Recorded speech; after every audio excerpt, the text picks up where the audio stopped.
celebrating all I am becoming today. Let's sing that. I am celebrating all that I am, all that I have.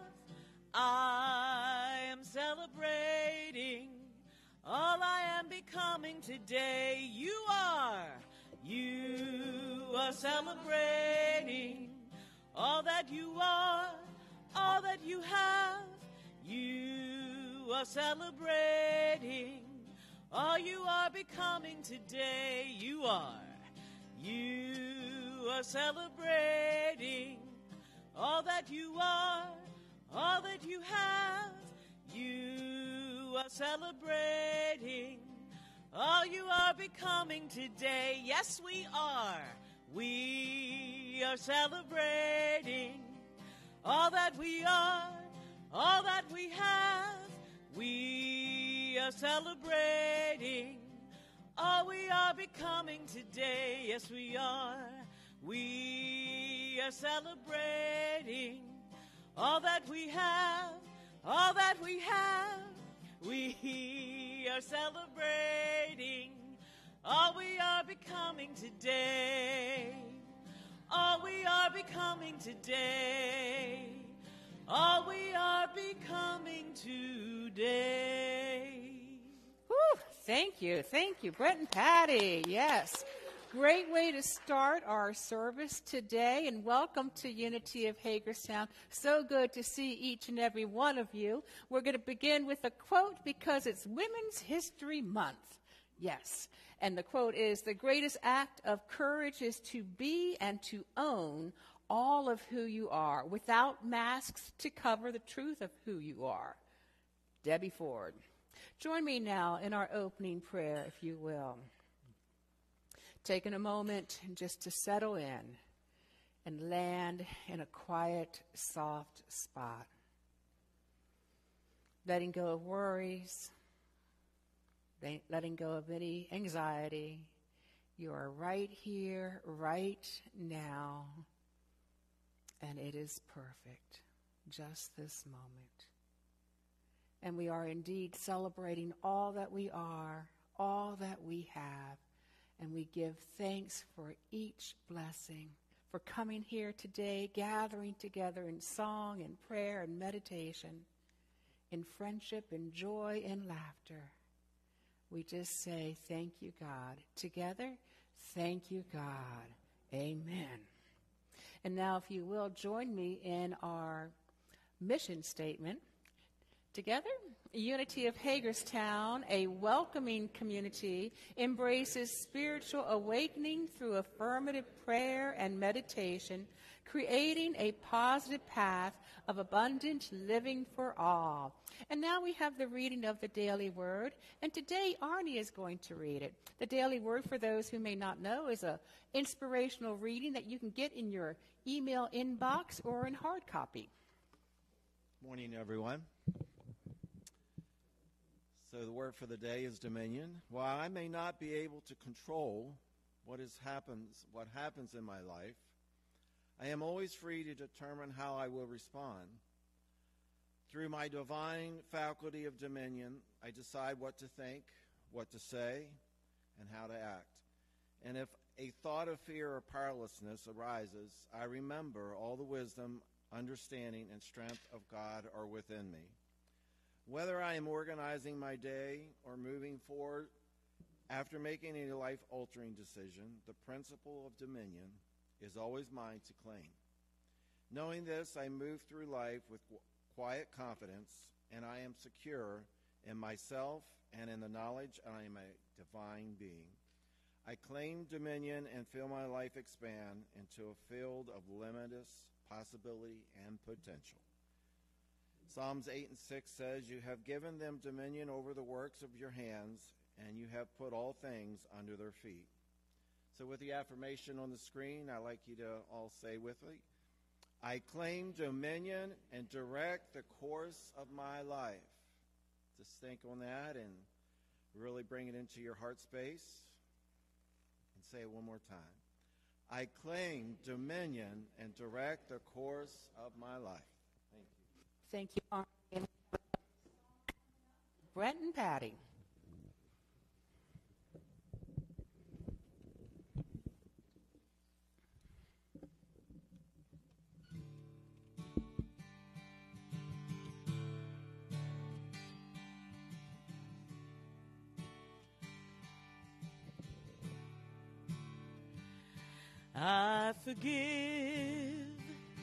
I forgive you. I forgive all the heartaches we have come to know. I forgive me, for I know a highway is waiting to be shown. Pain and hurt exist and they are real. Some transgressions take their time to process and heal. But I'm letting go. It's time to forgive, time to grow. And so I forgive you. I forgive all the heartaches we have come to know. I forgive me, for I know a highway is waiting to be shown. Darkness sometimes holds us down so deep, trapped by all the burdens that we choose to keep. But I'm letting go. It's time to forgive, get back to the flow. And so I forgive you. I forgive all the heartaches we have come to know. I forgive me, for I know a highway is waiting to be shown. I am standing strong in who I am. I release the past because I can. Love is what I choose to feel and be. I forgive, and suddenly I am free. I forgive you. I forgive all the heartaches we have come to know. I forgive me, for I know a highway is waiting to be shown. Yes, I know a highway is waiting to be shown. A highway is waiting to be shown.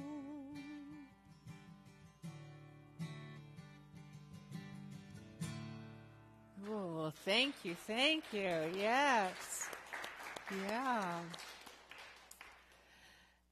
And during this Lenten season, we have a special reading on Sundays. And today, Jeff is going to be doing it. I'm sorry, we have two Jeffs, but this is the right one coming up. I didn't want Jeff Reed to say what? Okay, this week's reading is titled The Process of Non-Resistance. Just as the sea does not resist the friction of the wind on its surface, nor does the grass resist stains, storms, and snowfalls, I allow the circumstances and experiences of life to wash over me. In this way, I free myself from the state of internal struggle and weakness that opposition and resistance cause. I practice acceptance and live life with no strings attached.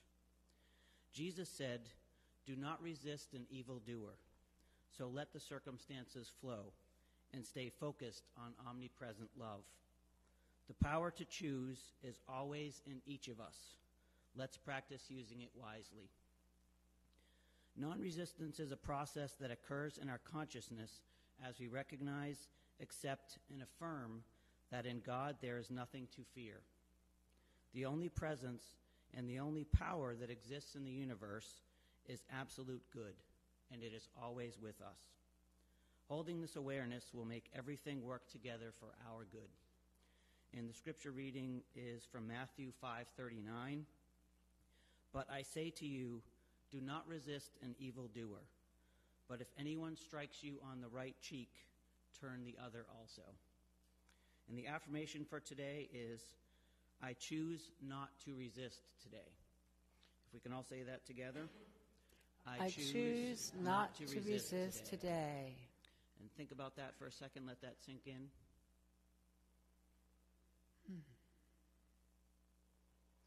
And one more time. I choose not to resist today. Thank you, Jeff. So we're going to try something again this week that we tried last week, but there's going to be parameters here. Because we did, in fact, try to bring back greet your neighbor. But this is those who are sitting in proximity near you, not across the room, okay? Because I love the joy that is shared at this time. And also we have more to cover today's service. So if you're comfortable in greeting those that are sitting near you with a handshake, a hug, or even just a hello, let them decide. Ask if you're a hugger. Don't immediately go in and grab them. Okay, this can be off-putting to some people. So ask first, would you like a hug? And you know what? If you don't want a hug, it is perfectly okay to say no. We don't need to hug each other to know we love each other. Okay? So let's greet your neighbor. Yeah. And I want to make sure I greet those on Facebook. We love you. We appreciate you. We see the light that you are. And while this chaos is happening now, I want to encourage you to write in the comment section just a good morning, a hello, and know that I will get back. I will read every single comment and respond. Thank you, my friends. Okay, we're heading back to our seats now. I have unleashed the Kraken. We are heading back to our seats now. 1, 2, 3. 1, 2, 3. If you hear my voice, clap with me. Woo, that was good. See, I found the secret out, and that's to treat you like you're a kid. Okay, so isn't that fun? It just really lifts the energy up. I'm so glad that we're bringing that back. And thank you for cooperating and getting back to your seat in a timely manner. Oops, there's the screen for that. I forgot to change it. So we're continuing today with our lesson based on the book by The Lazarus Effect, which is Ancient Secrets for Healing and Inner Peace, written by Mary Alice and Richard Jafolla, a married couple who also happen to be both ordained Unity ministers. So this book is looking at the story of Jesus raising Lazarus from the dead, but in a metaphysical lens. Now, what do we mean by that?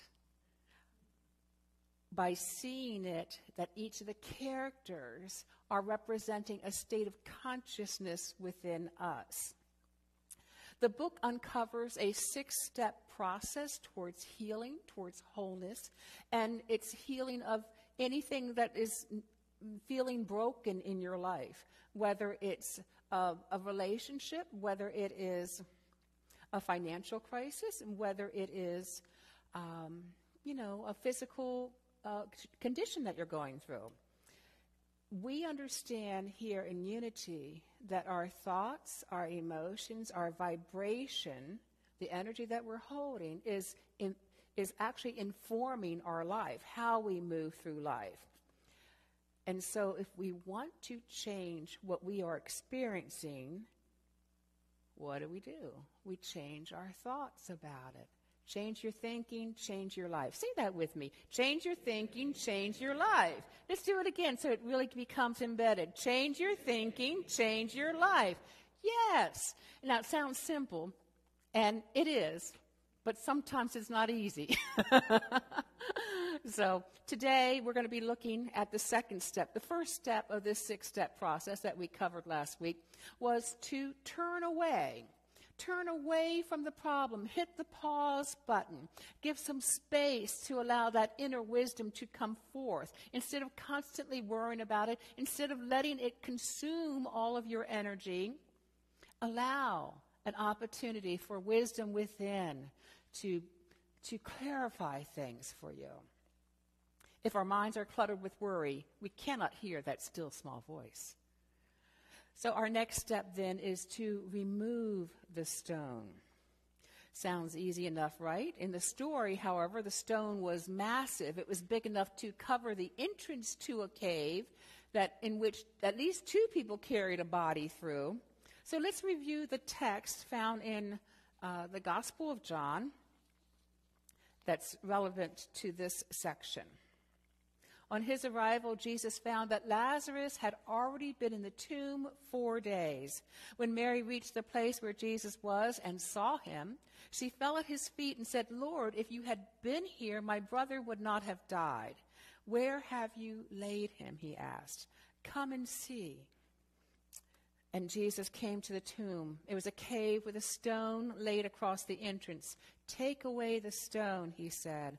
"But Lord," said Martha, the sister of the dead man, "by this time there is a bad odor, for he has been there 4 days."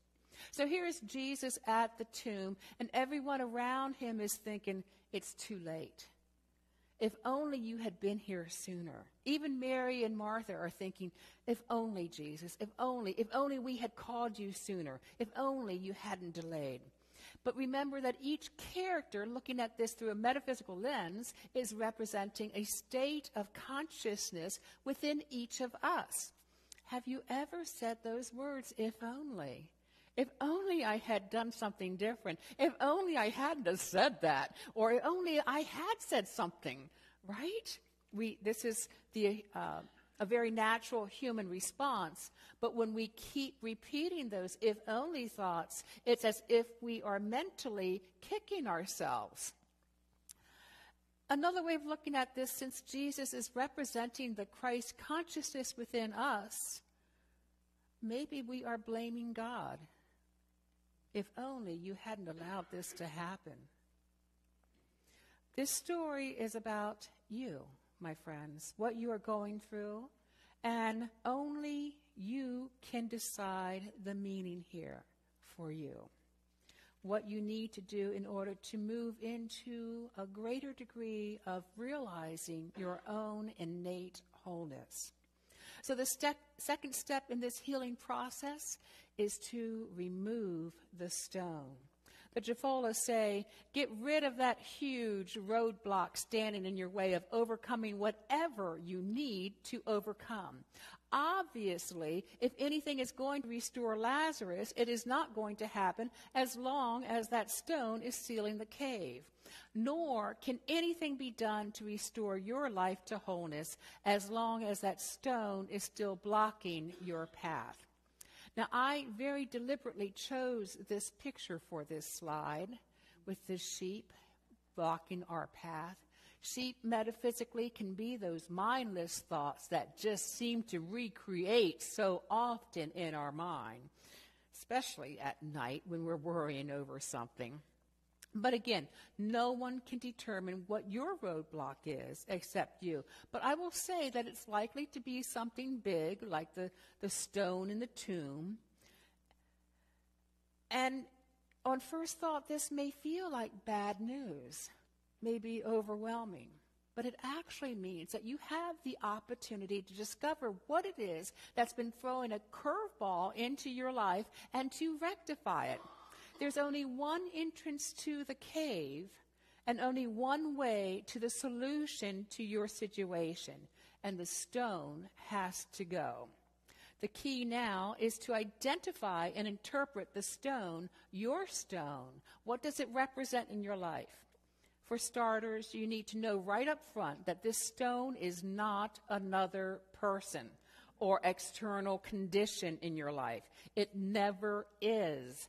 Nor is the stone the illness or the financial collapse or the abusive relationship. In other words, the stone is not the situation itself. So if it's not another person, if it's not the situation, what does that leave, my friends? Yes, the stone is something within you. Perhaps it's a strong belief from childhood in unworthiness. Perhaps it's a habit that you've picked up you can't seem to break. Maybe on an unconscious level you have built up a wall around your heart in order to protect it so you wouldn't get hurt again. In order to identify what your stone is, you will need to search your mind, search your heart with courage, with honesty, until you gain clarity.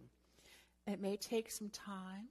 It may be you already know what that stone is.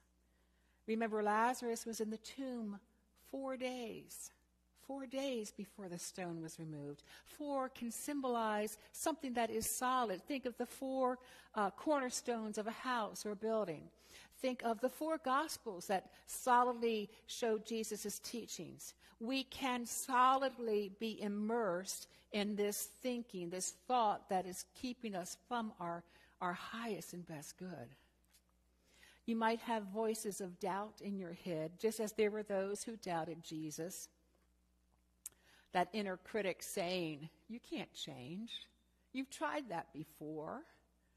Or the inner saboteur who lays traps so that you mess up and then blame yourself.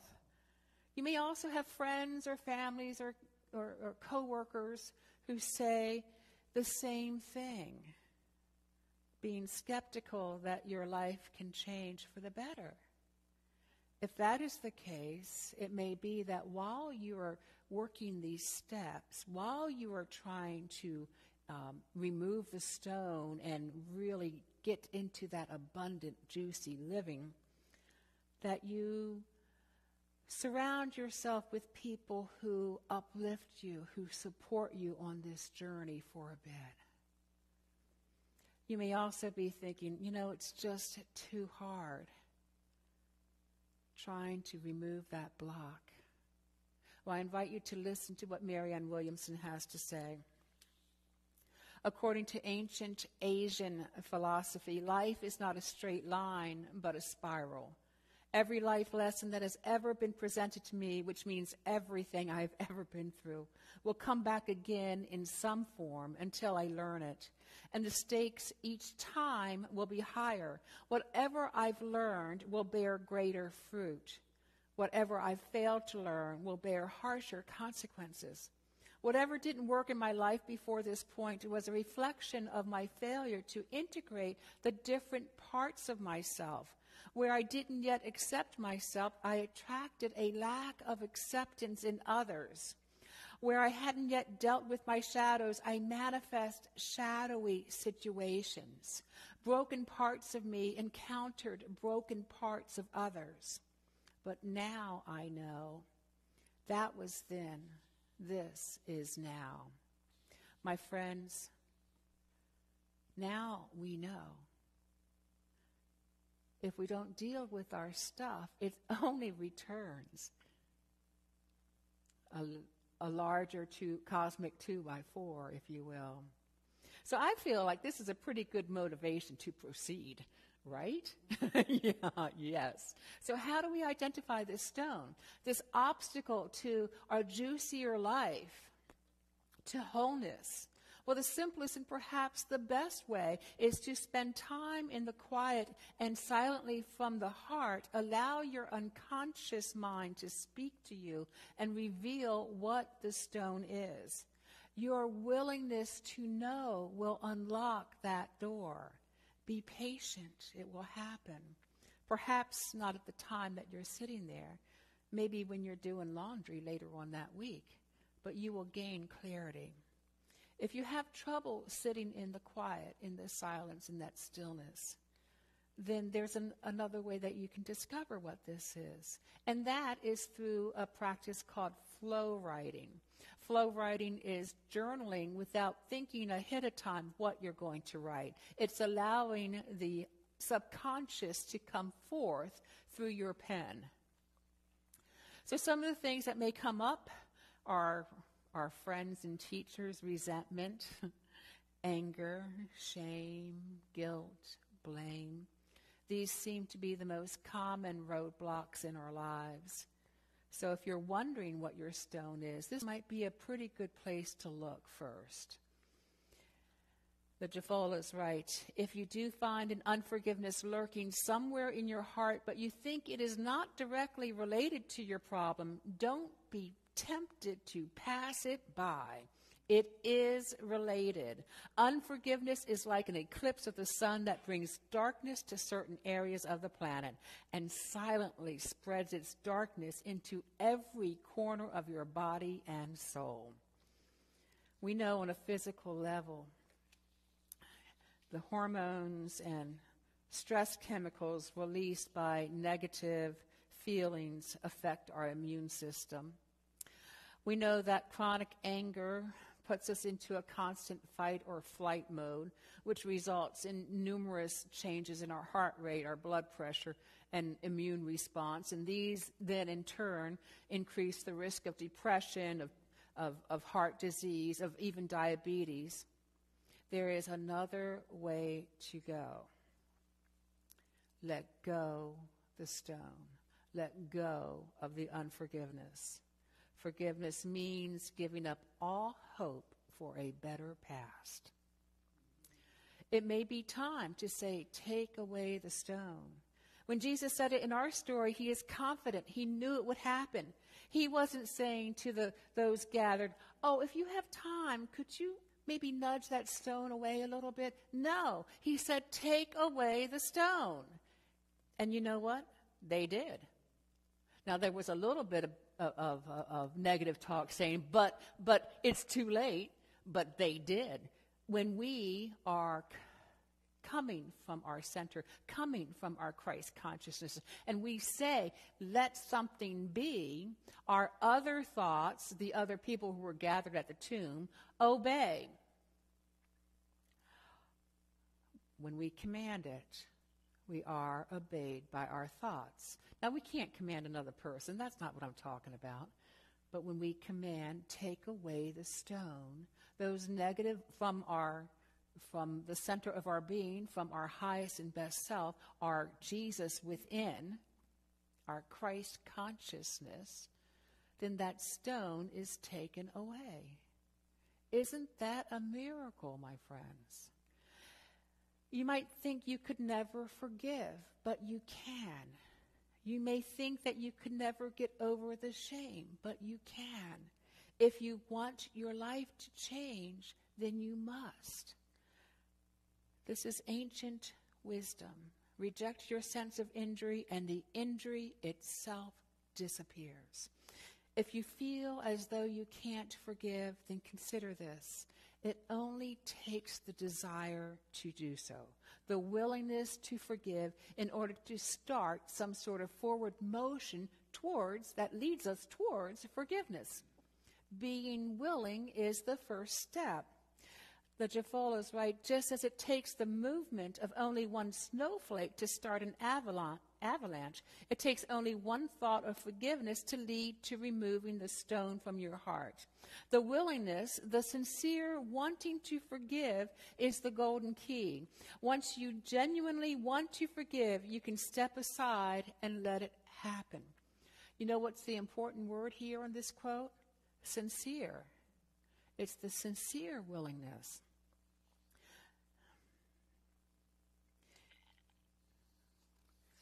A Course in Miracles talks about a little willingness to allow forgiveness to emerge.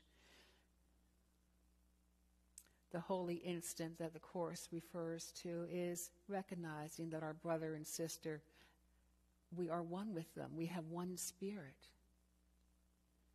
It goes on to say, the holy instant does not come from your little willingness alone.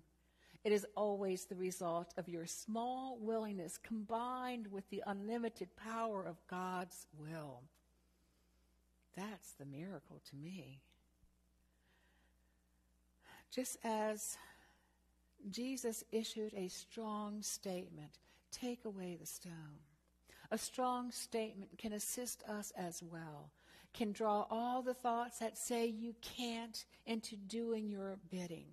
So I invite you to, if there is a stone in your life that you would like to remove, I invite you to come up with a strong statement to assist you. Something that has some juice when you say it aloud. Something that makes you sit up a little bit taller, perhaps.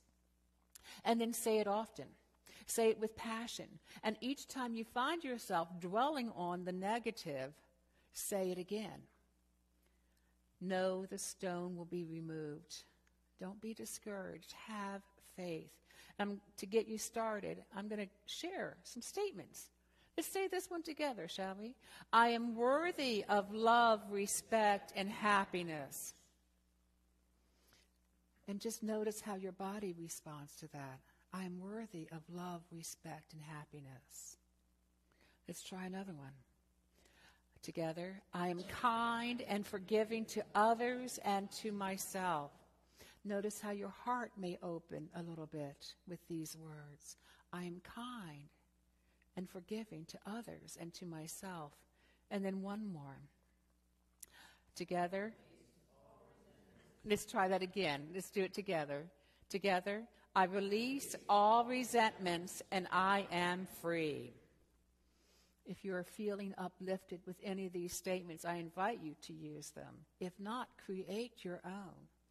Something that aligns you with the truth of your being, that you are beloved of God, that you are an expression of the divine, that you are one with all that is. Something that we say not to make it true, but because it is true on a spiritual realm. This is truth with a capital T. So we're going to move into a little bit time of meditation to remember that we are connected to that healing love of the universe. To maybe reflect if there's a stone that needs to be removed, but we don't know what it is. It's going to be a time of quiet. I'm going to do a little bit of leading, guided meditation to get us started, but you will have to decide what your focus is, whether it's identifying a stone, whether it's just being in that presence, in that stillness. So let's go ahead, and I notice you already adjusted your positions, which is wonderful. And we're going to begin with some breath work. The box breath is inhaling to the count of 4, holding to the count of 4, exhaling to the count of 4, holding and pausing to the count of 4. So let's go ahead and do that. Inhale. Pause, 2, 3, 4. Exhale. Pause. Inhale, 2, 3, 4. Pause, 2, 3, 4. Exhale, 2, 3, 4. Pause, 2, 3, 4. One more time. Inhale. Pause. Exhale. Pause. Now allow your breath to return to its natural rhythm. And I invite you to focus on your heart space, this center of love. Know that you are worthy. of love, respect, and happiness. Know that your genuine willingness to forgive sets into motion the wheels of forgiveness.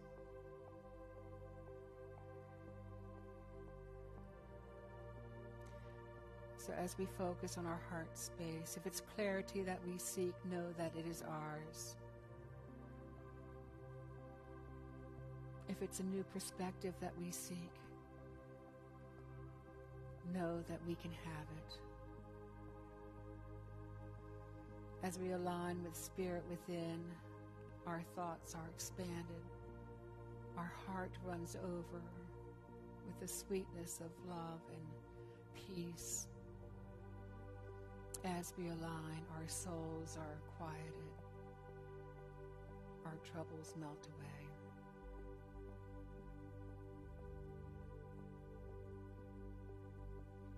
With each breath, we are reminded that we are being breathed by Spirit. We are inspired in Spirit.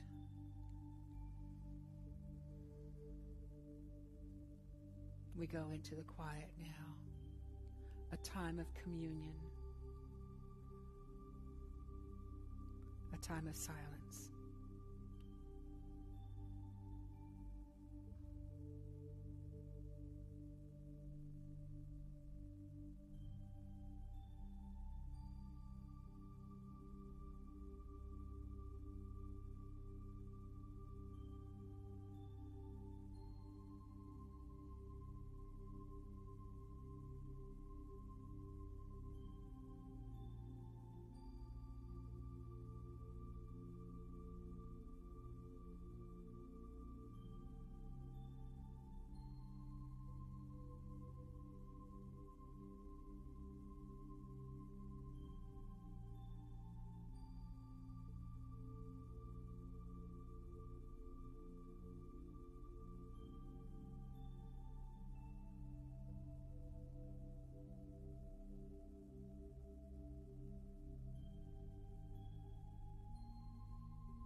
And as we give thanks for this time,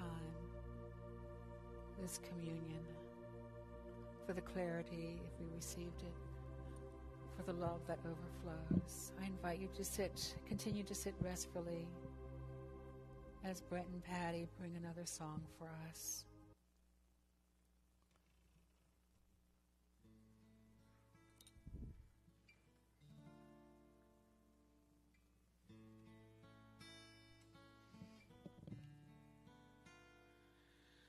As I roll away the stone, I see love has come to give new life to me.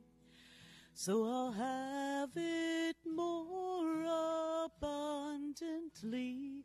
Precious life, blessed life, eternally. Imprisoned by the errors in my thinking, My jailers, they all smiled and walked away. Then love came in with the key and helped me to see the light of day. And as I roll away the stone, I see love has come to give new life to me. So I'll have it more abundantly. Precious life, blessed life, eternally.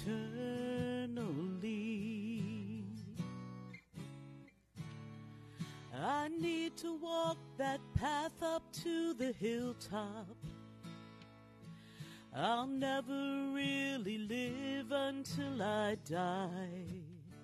To everything that holds me down, to all that keeps me bound to I. And now I roll away that stone. I see love has come to give new life to me. So I'll have it more abundantly. Precious life, blessed life, eternally.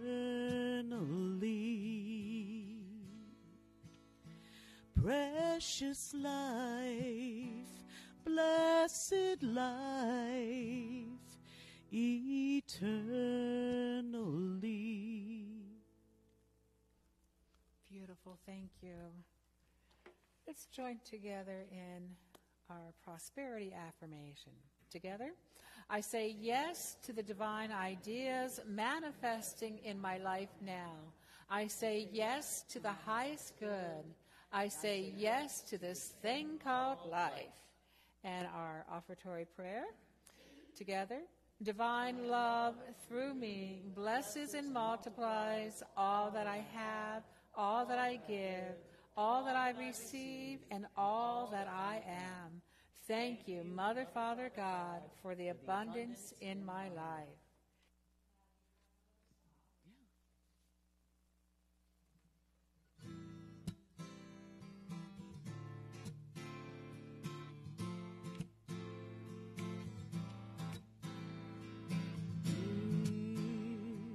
Yeah, yeah. God is my source. God is my power. God gives me everything I need. So I give thanks for all my blessings. God gives me everything I need. Joy. Joy is my source. Joy is my power. Joy gives me everything I need. So I give thanks for all my blessings. Joy gives me everything I need. Peace. Peace is my source. Peace is my power. Peace gives me everything I need. So I give thanks for all my blessings. Peace gives me everything I need. Love. Love is my source. Love is my power. Love gives me everything I need. So I give thanks for all my blessings. Love gives me everything I need. Now God is my source. God is my power. God gives me everything I need. So I give thanks for all my blessings. Love gives me everything I need. Love gives me everything I need. God gives me everything I need. Yes. I don't know about you, but I love it when she starts doing that. It's like, it's going to be good. So we do have a few announcements here. And actually, Patty, perhaps you can tell us a little bit about this upcoming event. So this Friday night, be prepared to have a transformational experience. So it's a singing meditation workshop and a Patty and Brent concert. And so the first half, and no singing experience is necessary. If you say you're tone deaf, it doesn't matter. You're welcome. This is about connecting your inner spirit, that true essence of you, that true song that you have within, all of us have. And we'll do some creativity and workshop and finding that inner voice of yours, and then we'll have a singing meditation. So wait a second. Yeah. You get a workshop, a meditation, and a concert for $20. The concert and the meditation are kind of the same. Oh, yes, okay. yes. It's a bargain. So I hope to see you. Actually, I dare those or challenge those who think that they don't have a voice or can't really sing to definitely come out, because transformation, that's the word, transformation. Okay, so we also have next Sunday. Are you ready for it? Our chili cook-off. I've already been asked, hey, is John bringing his white bean chili? Is Arnie bringing some chili? Jan's pie. Yeah, it's chili, because we don't want just chili. We want pie, too. So it's a pie bake-off, too. And there are prizes. This is kind of a fundraising event. It's $10 to come and sample all the chili or pie that you want to do. And then on the 15th, we have our remembrance gathering that Ann Baker facilitates so beautifully at 7 p.m. This is done with a love offering basis. And then our dinner and the movie night happens to be on St. Patrick's Day this month. And we have a beautiful tour of Ireland presented by John O'Donoghue, who is a mystic poet, if you're familiar with him, as the film. It's going to be fabulous. The movie is fabulous. And then later on this month, we have a spring dance workshop. And you may be thinking, what is that? That's with Dance Alchemy. Again, no dance experience is needed. It is dance as an expression, as a spiritual practice, really. So, and then there are some ongoing things. Tuesday night yoga. Our Lazarus book discussion is ongoing for the next 4 weeks. It's 9:30 here on Sundays. And we have a healing share after the service on the 19th. We got a lot going on. I hope to see all you, well, if you can make it, at any of these events. And now it's time to say thank you to our Facebooker friends. We so appreciate you being with us. We appreciate your generous donations here to Unity of Hagerstown. It really helps keep the doors open. I hope you have a lovely week. And if I could get Blaine to turn it off, thank you. We don't have anybody back there right now. That's why my friend's got a nice wide screen here on Facebook land. So we have a song coming up as soon as the camera's off. There we go. Okay, so let's